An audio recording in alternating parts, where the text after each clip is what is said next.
आप जब स्केलिंग में आते हैं, लाइक उसको प्रोडक्शन में लाते हैं, तो यूनिट की जो प्रोटोटाइप में कॉस्ट रहती है वर्सेस जो प्रोडक्शन में कॉस्ट रहती है वो बहुत डिफरेंट रहती है। प्लस अगर आप किसी को वॉल्यूम पे और बेचते हैं तो उसकी कॉस्ट ज़्यादा आती है। ऐसे 14 इंडस्ट्रियल वर्टिकल्स हैं जहाँ पे आप ड्रोन्स यूज़ कर सकते हो। आप ड्रोन के मीडियम से इन 14 इंडस्ट्रीज़ में ऐसे बहुत सारे काम कर सकते हैं जो mapping, surveillance, inspection, law enforcement के लिए भी, डिफेंस पर्पसेस के लिए भी, एंड लास्टली पेलोड सर्विसेज जो होती हैं। आगे इट्स लाइक कि हमें कितनी टेक्नोलॉजी कितनी जल्दी ला सकते हैं, अब गेम वो शिफ्ट हो चुका है। एंड ऐसी चीज़ है जिसमें थोड़ा टाइम तो लगता है।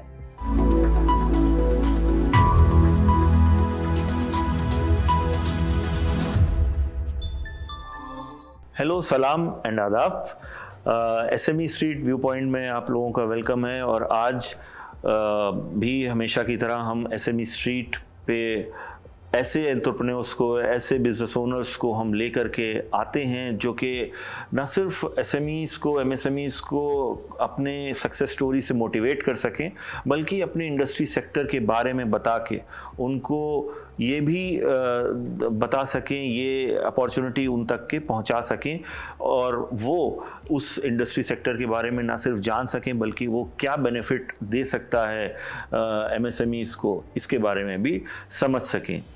आज हमारे साथ में श्रेया रस्तोगी हैं जो कि फाउंडर हैं एसआर एरोस्पेस सॉल्यूशंस की, और ये यहाँ पे हमको बताएंगी ख़ास तौर पे अपने बिज़नेस के बारे में, जो कि एक एरोस्पेस इंडस्ट्री में किस तरीके से इंडिया के थ्रू, इंडिया में रह करके वो कैसे ट्रांसफॉर्म कर रही हैं इस इंडस्ट्री को अपने प्रोडक्ट और सर्विसेज के थ्रू, बल्कि वुमेन एम्पावरमेंट के लिए भी जो इनकी कंपनी का एक विजन है उसको भी हमारे साथ में शेयर करेंगी। Shreya, thank you so much for joining in. Thank you so much for having me. तो आप हमें बताइए सबसे पहले तो कि एसआर एरोस्पेस कैसे आपने शुरू किया और किस फोकस के साथ में आज आप यहाँ पे हैं। हमारे ऑडियंस को ये भी बताइए कि आपने बेसिकली अपनी शुरुआत यूएस से करी, नासा से करी, नासा के बाद में आप अब वापस बैंगलोर और आप इंडिया में जो करना चाह रही हैं। मैंने एक्चुअली शुरुआत इंडिया से ही पहले करी, वेलम गर्ल्स से, जहाँ पे मैं बोर्डिंग स्कूल में गई थी। और फिर उसके बाद मैं यूनिवर्सिटी ऑफ कैलिफोर्निया डेविस में मैंने 2 डिग्री ली हैं, एक मैकेनिकल इंजीनियरिंग में और एक एरोस्पेस इंजीनियरिंग में। और उसी समय जब मैं वहाँ थी, मैंने वहाँ पे एडवांस्ड कंपोजिट्स लैब जो होती हैं, उधर मैंने US navy, department of energy के लिए काफ़ी प्रोजेक्ट्स करे थे। और उसी समय मेरी लाइफ लॉन्ग ड्रीम जो थी पायलट बनने की, मैंने वो भी फुलफिल करी। So I got licensed as a pilot. And तब उसी दौरान मुझे नासा के एक प्रोजेक्ट के लिए ले लिया था, जिसमें हम लोग एस्ट्रोनॉट स्पेस सूट मटेरियल के लिए नया टेस्टिंग सेटअप डेवलप कर रहे थे। मैंने वहाँ पे 2 साल करीब वहाँ काम किया, पर उधर मुझे रियलाइज़ हुआ कि मैं पेपर्स ज़्यादा नहीं लिख पा रही हूँ। मुझे इनोवेशन करना पसंद है, जो मैंने पहले 9 महीने में कर ली थी। तो फिर जब कोविड हिट हुआ वहाँ पर, तो हम पेपर्स लिख ही रहे थे। फिर उसके बाद आई डिसाइडेड कि मैं इंडिया वापस आऊँगी एंड आई सी कि मैं क्या नया कर सकती हूँ यहाँ पे। And to be honest, India में जितनी पोटेंशियल है, I think that was the key जो मुझे बहुत अट्रैक्ट किया कि मुझे वापस आके यहाँ पे कुछ करना है। कपल्ड विद द फैक्ट कि my dad is from Moradabad, मेरी फैमिली मुरादाबाद से है, तो इट फेल्ट लाइक कि मैं पूरी सर्कल में आ गई हूँ। अब जब इतना आगे बढ़ चुकी हूँ तो कुछ आके वापस करना भी है। So I started, but then जब वापस आई तो एरोस्पेस में I got only one opportunity, which was as a program manager for drones at E-Plane company in IIT Madras, जो एक फ्लाइंग टैक्सी कंपनी थी है। वहाँ पर मैंने सबसे पहले समझा कि हमारे पास एक बहुत बड़ी सप्लाई चेन प्रॉब्लम है, जो आगे जितना हम उससे डिले करेंगे वो बढ़ती जाएगी। और उधर मैंने जिस तरीके से उस सिचुएशन को रीड करा वो ये था कि आज की डेट में बाहर वाले हमें बता रहे हैं कि हम कितना अच्छा कर सकते हैं, वो इंडिया की पोटेंशियल जानते हुए मुझे अच्छा नहीं लगा। एंड आई डिसाइडेड कि मैं उसके लिए कुछ करूँगी। फिर तो उस माइंडसेट से मैंने एसआर एरोस्पेस शुरू करा। एक तो कि हम बहुत जो हमारी टेक्नोलॉजी बॉटलनेक्स हैं जहाँ पे हमारे यहाँ बहुत प्रॉब्लम्स आती हैं, हम उनको पहले एड्रेस करेंगे। एंड सेकंड, हम विमेन को इसमें मैन्युफैक्चरिंग में लेंगे। मेरे पास 2 एजेंडा थे जी। और मैं आज कह सकती हूँ कि मैंने दोनों फुलफिल करती हुई आ रही हूँ। तो सबसे पहले टेक्नोलॉजी की अगर हम बात करें तो एरोस्पेस इंडस्ट्री में टेक्नोलॉजी जाहिर सी बात है बहुत ही इम्पॉर्टेंट रोल प्ले करेगी, लेकिन आपका जो फोकस है आपके प्रोडक्ट्स के थ्रू वो क्या है? किन प्रोडक्ट्स में आप काम कर रहे हैं, किन प्रोडक्ट सर्विसेज में आप काम कर रही हैं, और हाउ डू यू थिंक कि you know cost of aerospace products and services can come down? सो अभी जैसे सबसे पहली इंडस्ट्री है हमारी वो ड्रोन इंडस्ट्री है, राइट? एविएशन में सबसे पहले वो इमर्ज होती हुई दिख रही है जब से मैं वापस आई हूँ। एंड तभी ड्रोन रूल्स रिलीज़ हुए थे, दैट कि वो एक पहला ऐसा टाइम था जब हम एविएशन में स्टार्टअप्स इकोसिस्टम शुरू होते हुए देख रहे हैं। एंड उसमें सबसे बड़ा मेरे हिसाब से जो चैलेंज है कि आप जो चीज़ लोग पहले से करते आ रहे हैं उसमें आप compete कैसे करो, पूरी इंडस्ट्री कैसे इमर्ज होगी। बहुत सारे चैलेंजेस थे, बट बिकॉज इंडिया में इतनी पोटेंशियल थी, with in a couple years हमारे पास 2000 से ज़्यादा ड्रोन स्टार्टअप्स हैं। हमारा इकोसिस्टम बहुत तेज़ी से बढ़ रहा है। तो उस स्पेस में हमें टेक्नोलॉजी एक ऐसी लानी थी जो इनोवेशन भी कैरी करती हो बट ऑल्सो वॉल्यूम पे बन सके।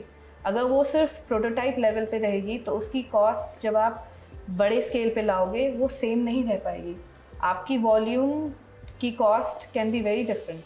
उसको ध्यान रखते हुए हमने यही इनोवेशंस पकड़ी, जैसे प्रोपेलर्स है, मोटर्स है, कंट्रोलर्स है। इंडिया में सबसे इंटरेस्टिंग प्रॉब्लम है, आपके पास सबसे कोल्ड रीजन भी है और सबसे हॉट रीजन भी है, और दोनों का मिक्स में ह्यूमिड भी है। तो आपको एक जो बाहर कोई आपके लिए पार्ट्स बना रहा है उसको कोई आइडिया नहीं है कि इंडिया में इतना वाइड टेम्परेचर रेंज है। तो जो यहाँ पे पार्ट्स ऑपरेट कर रहे हैं वो लोग तो लिमिट हो गए। तो उसके लिए हमने जो अपने प्रोडक्शन में इनोवेशंस ली उसमें हमने सबसे ज़्यादा गौर इस बात पे किया है कि आप इंडिया में उसे अच्छे से ऑपरेट कर पाएँ, स्केल पे ऑपरेट कर पाएँ। तो हमने propellers, motor, BLDC Motors, FOC controllers, और अब हम हाइड्रोजन फ्यूल सेल पे काम कर रहे हैं। हमारी कोशिश यही है कि जितना एफिशिएंट आपका सिस्टम रहेगा, जितना लंबा वो चलेगा, उससे आपकी कॉस्ट ओवर टाइम कम होती जाएगी, क्योंकि हमें तो कॉस्ट पर फ्लाइट निकालनी होती है। पर फ्लाइट की कॉस्ट आप देखोगे आपने कितना पैसा डाल दिया है, तो उसको आप जब पूरा वर्कआउट करते हैं यूनिट इकोनॉमिक्स में, जो चीज़ ज़्यादा लंबी चलती है एफिशिएंटली वो आपको अच्छे पैसे देगी। तो टेक्नोलॉजी के थ्रू माश्रिया आप हमें बताइए कि इंडियन एरोस्पेस इंडस्ट्री क्या एग्जाम्पल सेट कर सकती है to have a more cost effective aerospace based products which are producing further cost effective services? Absolutely. हमारा ये मानना है कि जिस तरीके से हमने सेटअप करा है, आपको 3 चीज़ों का ध्यान करना होता है। कॉस्ट, एयर स्पेस डिज़ाइनिंग में cost, volume and weight and performance. इन तीनों में किसी ना किसी चीज़ में आपको एक ऐसा टाइम आता है आपको कॉम्प्रोमाइज़ करना ही पड़ता है। हम कोशिश यही रखते हैं कि हम कम से कम करें, बट ऐसा आता ही है। अब इसको ध्यान रखते हुए आप जब स्केलिंग में आते हैं, लाइक उसको प्रोडक्शन में लाते हैं, तो यूनिट की जो प्रोटोटाइप में कॉस्ट रहती है वर्सेस जो प्रोडक्शन में कॉस्ट रहती है वो बहुत डिफरेंट रहती है। प्लस अगर आप किसी को वॉल्यूम पे और बेचते हैं तो उसकी कॉस्ट ज़्यादा आती है। तो अगर हम वो यूनिट इकोनॉमिक्स या फिर जो सस्तापन चाह रहे हैं आगे जाके, वो तभी आ सकती है जब आप ड्रोन को एक मीडियम की तरह यूज़ करो और सारी चीज़ें करने के लिए। मेरा उससे ये मतलब है, उनमें 3 जगह अभी हम देख पा रहे हैं कि एयरक्राफ्ट जो बनाता है, जो ड्रोन OEMs है, फिर डिस्ट्रीब्यूशन पार्टनरशिप्स आएंगी और एक सर्विस प्रोवाइडर तरीके के मॉड्यूल्स आएंगे। उन तीनों के लिए क्या एप्लीकेशन रहेगी वो बहुत मायने रखेगा, क्योंकि आगे ऐसे 14 इंडस्ट्रियल वर्टिकल्स हैं जहाँ पे आप ड्रोन्स यूज़ कर सकते हो। आप ड्रोन के मीडियम से इन 14 इंडस्ट्रीज में ऐसे बहुत सारे काम कर सकते हैं जो mapping, surveillance, inspection, raw enforcement के लिए भी, डिफेंस पर्पसेस के लिए भी, एंड लास्टली पेलोड सर्विसेज जो होती हैं। इन सबको मायने में रखते हुए आप जो भी परम्यूटेशन कॉम्बिनेशन निकालेंगे एक अपॉर्चुनिटी ही बन के आएगी। और जितने ज़्यादा ड्रोन्स आगे बढ़ेंगे, unit economics of flight will only go down. But ये एक स्पेसिफिकली टाई इन रहेगा कि उसके पार्ट्स कितना टाइम चल पाएंगे, हमें फिर वो क्वेश्चन दोबारा आएगा ही। तो हम वो आज से ही पकड़ के चल रहे हैं कि इंडियन मैन्युफैक्चरर्स को ना सिर्फ एक अच्छा प्रोडक्ट नहीं, एक लॉन्ग लास्टिंग प्रोडक्ट भी मिले, उसमें परफॉर्मेंस भी हो और कुछ एडिशनल बेनिफिट्स भी हो। जैसे हमारे प्रोडक्ट जो प्रोपेलर्स हैं, जिसमें काफ़ी हमें दुनिया में रिकग्निशन मिल रहा है, एक पैसिव डी-आइसिंग करके कॉन्सेप्ट है। हम कोई एडिशनल वेट नहीं कर रहे, कोई एडिशनल कॉस्ट नहीं कर रहे, कोई एडिशनल मार्कअप नहीं हो रहा है उसमें। हमने एक ऐसा कॉम्पोजिशन चेंज किया है जिससे आप कोल्ड वेदर में बिना कुछ करे उस पर आइसिंग नहीं जमेगी। तो ऐसे कॉन्सेप्ट्स इंट्रोड्यूस करके हम थोड़ा थोड़ा करके इस इंडस्ट्री को आगे बढ़ाना चाहते हैं। तो आपके सेक्टर में, आपके बिजनेस में बड़ा R&D का बहुत इम्पोर्टेंट रोल है। तो R&D में आप अभी आपको किस तरह, क्या स्ट्रक्चर है कि आपका शुरू में R&D में इन्वेस्टमेंट ज़्यादा है, कितना है, मतलब व्हाट इज़ द परसेंटेज, थोड़ा उसके बारे में बताएं। बिल्कुल, R&D हमेशा ज़्यादा कॉस्ट लेती है, बट जब आप हार्डवेयर में आते हो वो उस चेक्स एंड बैलेंसेस में मैन्युफैक्चरिंग को सेटअप करना का कॉस्ट ज़्यादा रहता है।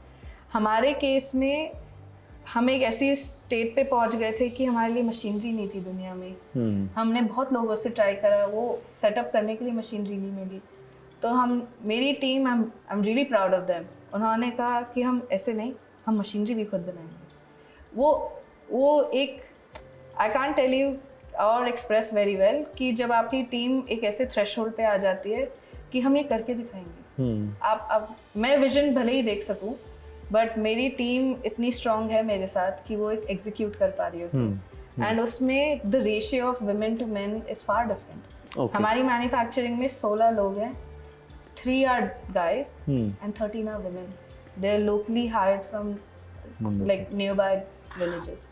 आपके मैन्युफैक्चरिंग प्लान्स के बारे में भी हम जानना चाहेंगे कि since you are from Moradabad, तो but you have achieved whatever you have achieved outside Moradabad, और लेकिन अब आप वापस आके यहाँ पे अपना मैन्युफैक्चरिंग भी सेटअप करना चाह रही हैं, तो वो उसके बारे में थोड़ा सा बताइए। और आपके मैन्युफैक्चरिंग सेटअप में जो मुरादाबाद में होगा, वो उसमें वुमेन का रेशियो क्या होगा, उसके बारे में थोड़ा। एक्चुअली मेरे फादर हमेशा बड़े स्ट्रांगली एडवोकेट किए कि हमारी जो सबसे बड़ी कैपेबिलिटी है जिसमें हम टैप नहीं कर रहे हैं, वो ये है कि हम वुमेन को मैन्युफैक्चरिंग में नहीं ला रहे हैं।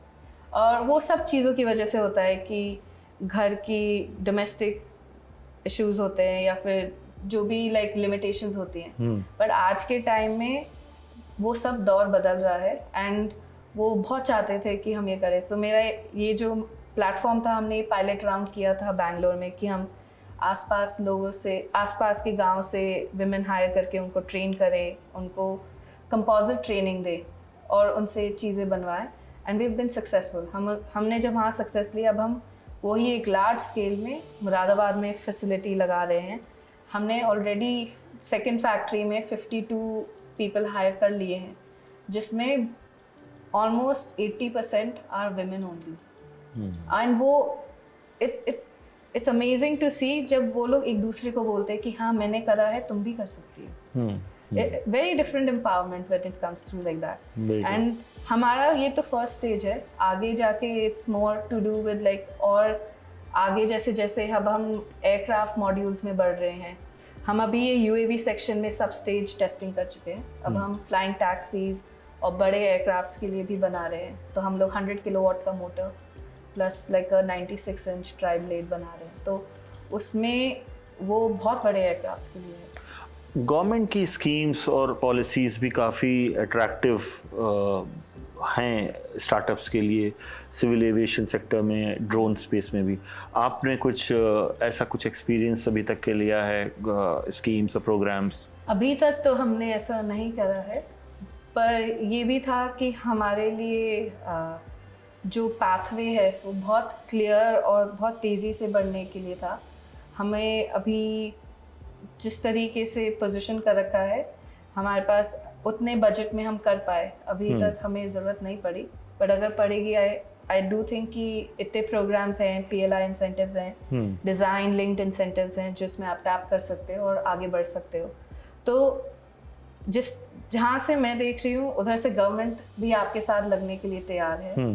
आगे इट्स लाइक कि हमें कितनी टेक्नोलॉजी कितनी जल्दी ला सकते हैं, अब गेम वो शिफ्ट हो चुका है। एंड वो एक ऐसी चीज़ है जिसमें थोड़ा टाइम तो लगता है, वो एक ट्रांजिशन लाने में, क्योंकि हम एक ऐसी इंडस्ट्री को ला रहे हैं जहाँ पे दुनिया भर में वो पहले 30 साल से है और हमारे यहाँ 2021 से ही शुरू हुई है। एग्जैक्टली। एक और चीज़ के बारे में बताइए, हमारे जो MSME मैन्युफैक्चरर्स हैं जो कि इस इकोसिस्टम में आना चाहते हैं या आ सकते हैं, उनके लिए क्या मैसेज होगा? ये aerospace industry, specially drone tech, ये MSME इकोसिस्टम, मैन्युफैक्चरिंग इकोसिस्टम, इसको किस तरीके से लिवरेज कर सकता है? That is one.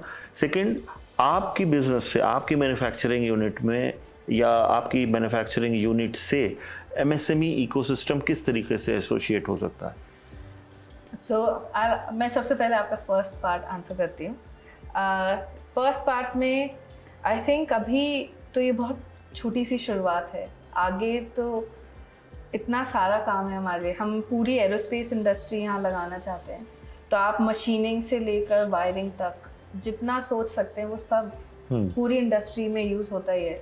सबकी स्टैंडर्ड्स ऑलरेडी डिफाइंड है। आपको इसमें ऐसी चीज़ें कुछ हैं जो बस होने से ही सब लोगों को खुशी होती है कि हाँ इंडियन वेंडर मिल गया है। अगर हमें बाहर से लाना होता है तो हमें सोचना पड़ता है कि कैसे बाहर से आएगा, कितना लीड टाइम रहेगा, वो एक डिपेंडेंसी क्रिएट कर देता है।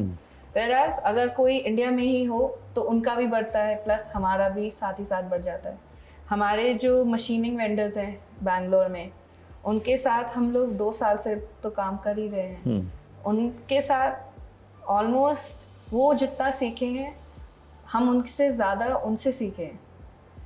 तो वो दोनों एक रिलेशनशिप सी बढ़ती जाती है, जो ओवर टाइम स्टार्टअप्स के लिए बहुत क्रूशल होती है कि कोई आपके साथ चलता जाए और वो आपके साथ किया हुआ होता है तो बहुत लंबे जाते हैं आगे। तो जब भी हम किसी से मैं एटलीस्ट किसी वेंडर से बात करती हूँ, आप शुरू तो कर रहे हो हमारे साथ बट बहुत आगे जाना है। I tell them on day 1 कि हमें बहुत आगे जाना है, तो आप साथ संभाल के हम सबको भी चलो और अपने साथ भी लेके चलो, तो दोनों बातें होती हैं। बिल्कुल। तो आप श्रेया मुझे बताएं कि 2025 और 26 का विजन आपके बिजनेस के लिए आपको कहाँ ले जा सकता है? तो अभी हमने पायलट बहुत सारे करे। जब आप नई टेक्नोलॉजी लाते हैं तो उसकी एक स्टेज तरीका होता है इंट्रोड्यूस करने का। तो हमने NAL से सर्टिफिकेशन कर ली है, जिसमें उन्होंने हमारी काफ़ी टेस्टिंग करी है, वैलिडेशन करा है। हम लोग इकलौते कंपोनेंट मैन्युफैक्चरर हैं जिनको NAL ने सर्टिफाई किया है। उससे आगे बढ़ते हुए हमने IISc की जो मटेरियल टेस्टिंग फैसिलिटीज़ है उनके थ्रू अपना मटेरियल वैलिडेट किया है। सो इस साल हमारा पायलट फर्स्ट हाफ में हो चुका है। सेकेंड हाफ में जैसे ही सबको ऑर्डर्स आएंगे, हमारे पास ऑर्डर्स आ जाएंगे, बट वो टेस्टिंग राउंड हो चुका है, engagement is done. So it's been very positive response. हमारे पास फीडबैक लूप रहता है। हाँ, सब इट्स नॉट कि एक सोल्यूशन फिट्स ऑल। नई टेक्नोलॉजी के साथ थोड़ी लर्निंग कर्व हमारे लिए भी रही है, जिसमें बहुत छोटे छोटे चीज़ों पे हमें समझ आ रहा है कि हाँ इंडिया की टेरेन वाकई बहुत डिफरेंट होती है। पत्थर हर तरीके के होते हैं, हल्के भी होते हैं, भारी भी होते हैं। So all of those understandings जिन्होंने ग्राउंड पे टेस्टिंग करी है, उन्होंने फीडबैक भी अच्छे से दिया है, तो वो भी सीखे हैं, हम भी सीखे हैं उनसे। So it's been very good. तो जैसा कि आपने अभी श्रेया से सुना, एरोस्पेस इंडस्ट्री इंडिया को किस तरह से ट्रांसफॉर्म कर सकती है और क्या पोटेंशियल रखती है, आज हमने श्रेया ने हमें बताया। और इस सेक्टर के निटिग्रिटीज़ और इस सेक्टर की जो इम्पॉर्टेंट एस्पेक्ट्स हैं, जो कि हर एक MSME को, हर एक MSME जो कि इस इकोसिस्टम में काम कर सकता है, इस मैन्युफैक्चरिंग इकोसिस्टम में, वो उसको समझने की ज़रूरत है, वो भी श्रेया ने बताया। Thank you so much Shreya for joining in for giving time to SME Street. Thank you so much for having me. मैं एक बात और ज़रूर कहना चाहूँगी कि अभी मुझे ऐसा लगता है कि काफ़ी लोग स्टेम से दूर भागते हैं, स्पेशली वुमेन, और मैं अकेली एक वुमेन एंटरप्रेन्योर हूँ इस इंडस्ट्री में। पर मैं चाहूँगी कि आगे जैसे जैसे टाइम बदलता है और वुमेन इन स्टेम आएँ और इस जर्नी में आगे खुद भी हमारे साथ भी जुड़ें और खुद भी आगे बढ़ें। But more than that, manufacturing में भी आगे बहुत सारी वुमेन आ सकती हैं। आधी हमारी वर्कफोर्स जो है वो अभी भी यूज़ नहीं हो रही है, एंड जिस दिन वो होगी एक बहुत डिफरेंट इंडिया दिखेगा हमें। Thank you so much. Thank you so much once again for taking time out for SME Street. जैसा कि आप लोग देखते आ रहे हैं, SME Street व्यू पॉइंट में हम हर बार एक न एक नए बिजनेस ओनर को इन नए इंडस्ट्री सेक्टर से हम लोग ले कर के आते हैं और आपको ये बताने की कोशिश करते हैं कि क्या क्या अपॉर्चुनिटीज़ हैं और वो उनको कैसे आप अपने बिज़नेस को एक्सपैंड करने में, ग्रो करने में मदद कर सकते हैं। आपसे रिक्वेस्ट है कि आपको हमारा कंटेंट जैसे जैसे अच्छा लग रहा है आप प्लीज़ इसको पार्टिसिपेट करें, अपना फीडबैक दें हमें कि हम और कौन कौन से सब्जेक्ट्स पर आपके लिए कंटेंट तैयार करें। और हमारी टीम, जाहिर सी बात है, हमारी टीम इसमें काम करेगी और इस पे आपको कंटेंट लेकर के आएगी। Thank you so much for joining in.